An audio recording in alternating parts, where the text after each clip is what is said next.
Hi everyone, welcome to another Bead Embroidery 101 video. Before I get started, just a quick reminder to check out the rest of our channel, and if you like what you see, hit that subscribe button and the notification bell so you never miss any of our content. It's been a while since we did a Bead Embroidery 101 video, and there are some things to cover still. So make sure to watch our previous videos on the basics of bead embroidery. And in this one, I'm going to teach you everything you need to know about how to bezel any round or oval cabochon or point back crystal stone. And we're going to be using one of the most versatile beading stitches, which is peyote stitch. In this video, you'll learn about all the supplies that you're gonna need to bezel a cabochon with bead embroidery. I'll also tell you about the alternatives for the most popular supplies, and I'll tell you about the pros and cons of using them. Then there's going to be a tutorial on how to bezel a stone with peyote stitch, including instructions on how to set a stone if it's a point back stone. Then I'll do a little speed round of tips and tricks that I've learned over the years. I'll recommend some of our past videos where you can learn all the other steps and stages of making a bead embroidered piece. And then finally, I will give you a list of all of the supplies that I show here in this video. Without further ado, let's start. Both bezeling and bead embroidery are super easy, and they're made even easier if you have the right supplies. So let's start with the basics. So you want to have something to bezel. So you're either going to need a flat back stone, which is called a cabochon. It has a flat back, so you just slap it on your foundation and you're ready to bezel.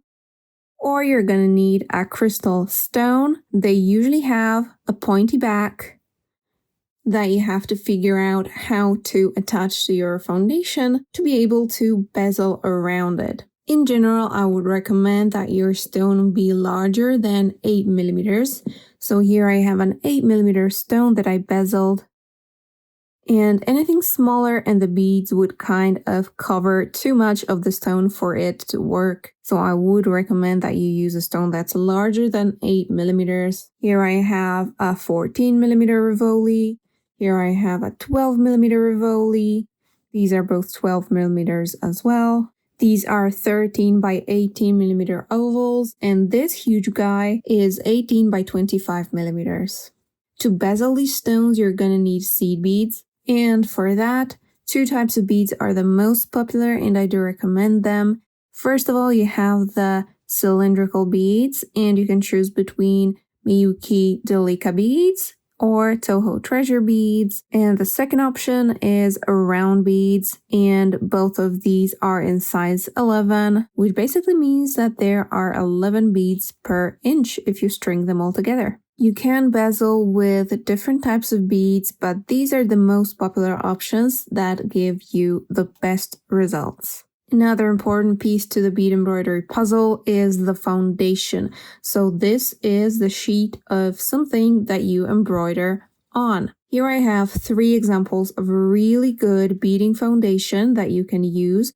As you can see, this foundation is pretty stiff, all of them, and this is the best for pendants, earrings, and bracelets too, because if you cover the surface of it, it's going to get a little bit more bendy. Plus, if you wet it a little bit at the very end, you can mold it to your wrist or to the shape that you want. And here I have the 3 best options. This is the Beadsmith Beading Foundation.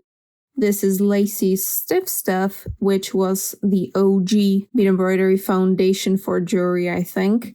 And this is Good Felt, which is a product that just comes in more colors. These come in black and white, and this comes in various different color combinations per pack. You can use different fabrics to embroider on, but if it's thin and wrinkly, you're probably going to need a tambour or an embroidery frame to hold it in place, because otherwise it's not very comfortable to embroider on. There are more flexible fabrics, however, that don't need that. For example, our velvet fabric here is a bracelet that I started making on velvet fabric directly. It's very, very nice. It's very flexible, but also stiff enough that you don't need anything to prop it up to be able to embroider on it. It's double-sided too, and it doesn't fray, so it's a great material to work with. So that's foundation.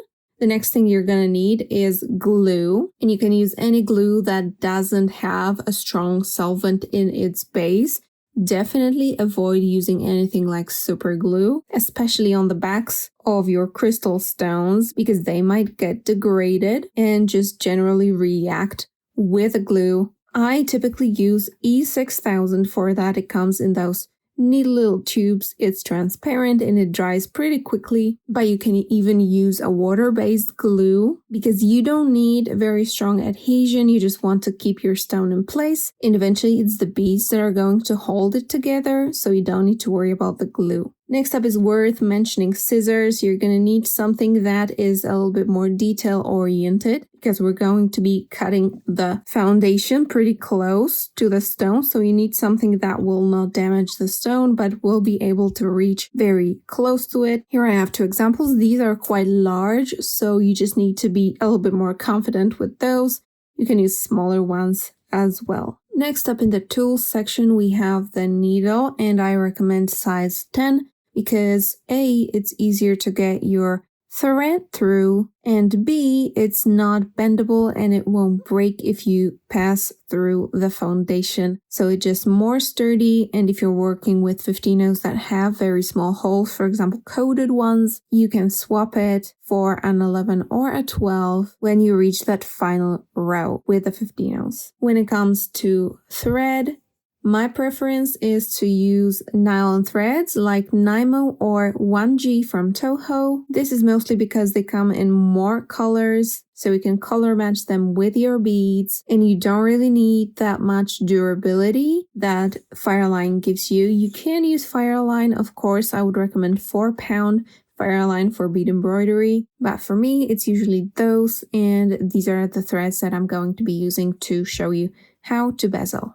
Alright, so these are your supplies. Let's start beading. Some more tools that are useful for bead embroidery are an orange stick or anything that you can spread your glue with, a colored pencil or a gel pen with which you can draw on your foundation, a lighter if, like me, you don't like tying knots on your thread, but would rather melt it a little bit to make a little ball at the end because it's just more durable than a knot. And finally, a ruler to help you draw straight lines and measure your distances. As I mentioned before, if you have a cabochon with a flat back, you can just slap it on your foundation. Just remember to spread the glue thinly, then wait half an hour to an hour and you're all set. If, however, you're using a stone that has a convex back, you're gonna need to set it in some layers of foundation so that it looks more or less like this. The first step that I actually forgot about in this case, but thankfully I'm not going to need it, is to draw some vertical and horizontal axes on my foundation so that I know where the middle is, especially if I'm planning on doing some design around the stone. Like in here, I'm going to be making an earring, and I'm going to be putting some beads around, so I just want to place them all symmetrical. So I drew some lines to help me figure out where everything goes. So if you want to add some guiding lines, you just use your ruler. And I'm just lazy, so I use the right angle in my ruler to help me find the right angle at which I want to draw my second line. Yeah, so that's it. That's where my stone is going to be. Meanwhile, I'm going to need 2 more pieces of foundation, roughly the size of my stone, because these are the layers where the stone is going to be set. And sometimes you just need 1 layer, like in the case of 8mm chatons, they are just so small that you're only going to need 1 layer in there. But anywhere else, 2 layers is fine. I put 2 layers in both of these cases. This is 12mm, this is 14mm. And I even put 2 layers in the case of this huge oval stone. So most of the cases, 2 layers is fine. And I'm gonna start by cutting a hole around the middle of this piece. I'm going to put my scissors through the middle, and I'm going to cut a hole that's going to be slightly smaller than my stone, but in the same shape, so that the pointed back can kind of go through that first layer. So I am just eyeballing it. And when I put it like this, I want the foundation to cover most of the back. So in this case, the hole is still too small. I need to make it a little bit larger. Let's see now. Okay, now that's mostly all right. So I'm going to take my orange stick and my glue. I take out a little bit, and I'm going to spread it around the perimeter on the edge of my stone. You just want a thin layer. And I'm going to put my foundation on top of it. Squeeze it a little bit. Don't worry about that. And you can either leave this to dry, then cut off the excess so that the foundation lines up more or less with the edge of the stone, or you can go ahead and cut off a smaller hole in the second piece and layer it right in there. And then just cut both layers at the same time. I'm going to see how this one fits. And that's great, so I'm going to go ahead and glue that in, maybe just a little bit more. Spreading some glue on the back again, and I'm including some of the foundation so that the two layers get stuck to each other. Squeeze that together. And you leave this to dry at least half an hour before you come back to cut off the excess and then glue it on the foundation and wait another half hour before you can start bezeling. A pro tip on knowing how many layers of foundation you need to set your stone is when you put it on a flat surface, it doesn't wobble. So the back is flat enough to put on the foundation then. Alright, I'm going to leave this to dry and come back when it's time to trim the excess of the foundation and glue this on the final foundation that we're going to embroider on. Alright, the glue has dried, so I can trim off the excess foundation more or less to the edge of the stone. I like to do that by first cutting off a rough outline, and then I flip my work. Feel the edge with one side of the jaws of my scissors and cut from there. If you're not sure, cut just a little bit. You can always cut more. After you're done, you want it to look more or less like this, with the edges being somewhat close to the edge of the stone. Now I'm going to take some glue and stick this to my final layer of foundation, the one that I'm going to embroider on. I aim for the middle there. I squeeze it together a little bit. And now I'm going to wait some more until this layer of glue dries. Alright, the glue has dried. We can start bezeling. I'm going to be using Miyuki Delikas and Miyuki 15-0s to finish it off. I'm going to cut off some thread from the spool, not too much, maybe 2 feet. I burn the end of my thread, or melt it rather, into this little ball, and I can start. You start wherever around the perimeter of your stone. And you want to go through the foundation about half of the size of the bead that you're bezeling with, just roughly. I mostly eyeball it, so this is my thread is coming out of.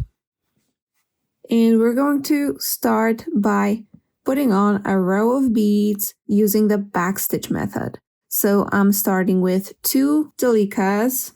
You can slide them down so that you know where they fall. Push them back. And I'm passing through the foundation roughly where the beads end on that thread. And you're gonna go back in the middle of them and through that second one. And you always add a pair of beads, and you cannot end up with a single one. So that's a bit of calculating and measuring and going back. But in general, you're adding 2 beads, putting them on the foundation, and going back through the second one.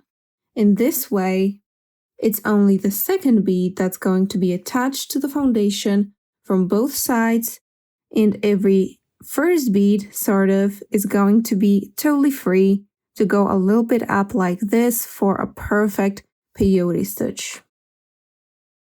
2 beads, put them down. At some point you can also just eyeball it.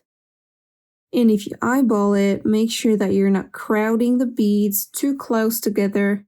It's better for them to be a little bit apart than too close. All right, I'm going to finish putting down this row and come back to you when I've made a full circle.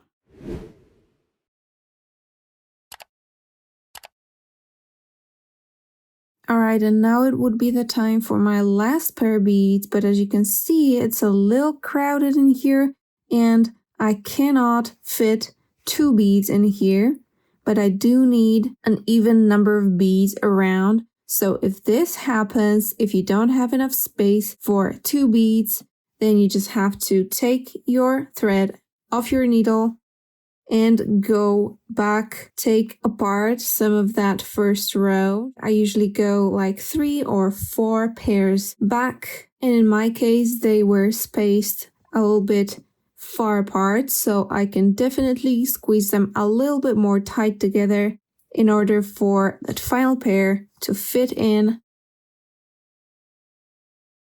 There, as you can see, now that I've squeezed them a little bit more, just a tiny little bit, now I can fit 2 beads in here. So this is my last pair. I'm passing through the second one of them and then connect them to the beginning by passing through the first bead that I added in this row. And I'm ready to start the peyote stitch. If you're familiar with it, it's adding a single bead in between 2 beads from the previous row. In this case, it's going to be the first beads in the pairs that we added. So I skip this next bead towards which my thread is coming out, and I pass through the first bead in the next pair. And the new bead is going to add on top of that skipped bead. And you go all around doing that. You skip 1 bead, pass through the next one, until you've made a full circle again. Now, if you want to spice things up a little bit, it's a cool idea, and I really love doing that, to add an 11-0 for the second row. So the row that I'm doing right now, that's the second row. The first one was on the foundation, and you can make your work a little bit more interesting by just adding 11-0s in that second row. It's going to be so nice looking, especially if the 11-0s are in a different color. I'm not going to do it right now, but it's just a nice idea.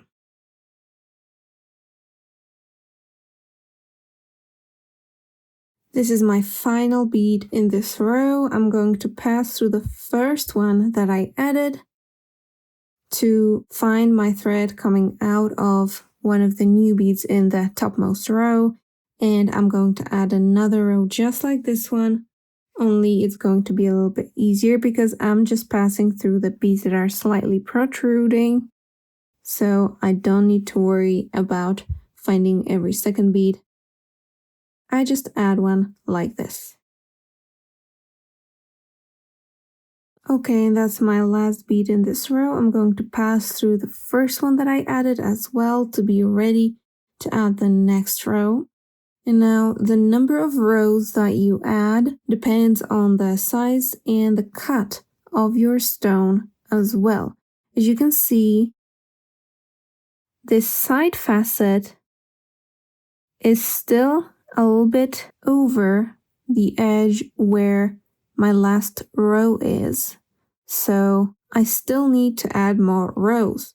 And to determine if you're done and you can finish the bezel or not, I think a good rule of thumb is to see whether on either side your seed beads kind of go towards the center of the stone, if they can move a little bit to close over the edge of that stone. In my case, it's not nearly enough. None of them move and they just wouldn't be able to close. So I'm going to add one more row in the exact same way as before. Alright, that's my last bead in this row. And at this point, I can see that my beads go a little bit over the edge of the stone. And those on the narrow sides kind of move a little bit. I don't know if you can see that, but they move a little bit. So I know that they will be able to cave in a little bit and close on the stone. If you're not sure or the size of your stone is non-conventional, remember that the foundation is a little soft. So you can just squeeze your stone kind of into the layers of foundation that you set it in, and that's how you get that perfect level. Alright, now it's time for the 15-ohs, and you do that last row in the exact same way as before. So you just add 15-ohs instead of delicas in between every second bead, or actually every bead from the previous row. And for this one, every other bead you want to pull a little bit so that they get all nice and tight.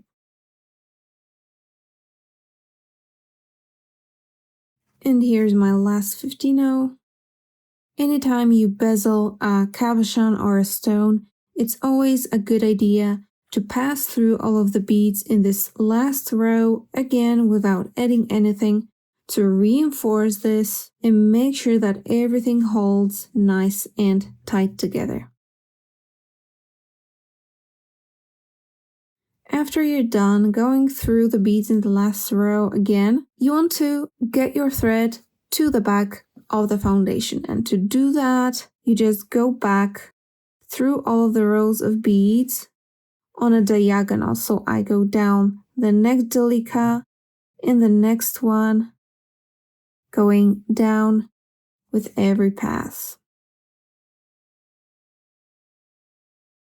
all the way to that first row and that second bead of the pair that is stitched to the foundation. And then I pass through the foundation, go to the back, and I always like to tie a knot here and start any other embroidery that I want to do around the stone with a new piece of thread. So the way I do this, the way I finish the thread every time in bead embroidery, is I just hook the thread on some of the stitches, make a loop, pass through that loop, pull it down. Here's another loop, I pass through it, pull it down, and I pass through some of the foundation as well. And that's it. That's the bezel. Isn't it absolutely lovely? Because of the cut, you may notice that where the facets are in the stone, the beads are going to be a little bit more protruding, like in here on the sides. And there are facets in here and in there. So it's not going to be absolutely perfect. The perfect cabochon for a bezel is a perfectly oval or a hemisphere one where it's just perfect and all of the beads lie on top of it so perfectly. The large ovals are great as well, and chatons are quite good actually. The case is a little bit different for rivolis because the angle at which they are cut from the edge is quite steep, so they are almost flat. And the beads are going to have a hard time closing very flat on the rivoli. So as you can see, they are kind of hovering over that stone in here. So there is still some space. They're holding it, but there's still some space and the beads are hovering a little bit. And it still looks nice. So I don't think that's a big problem. One way that you can combat this and get a flatter top on your bezel is if you do 2 rows of 15-0s at the end. They just close a little bit more and a little bit more flat. It also looks quite nice, but as for me, I prefer a single 15-0 version. Oh, and just one note on the differences between using delicas or Toho Treasures and 11-0s. This is what the difference looks like.